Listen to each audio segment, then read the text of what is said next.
Migrant tube filling and sealing machine is to fill viscous and semi-viscous products such as lotion, cream, gel, sauce, toothpaste, etc. into plastic laminate metal tubes. For plastic laminate tube, the working process is automatic tube feeding, liquid filling, tube sealing and batch numbers embossing, cutting and discharging.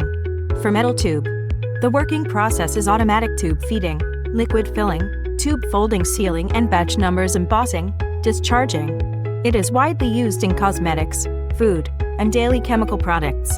Different sizes, shapes, capacities, and designs of tubes can be used on one machine by changing the mold.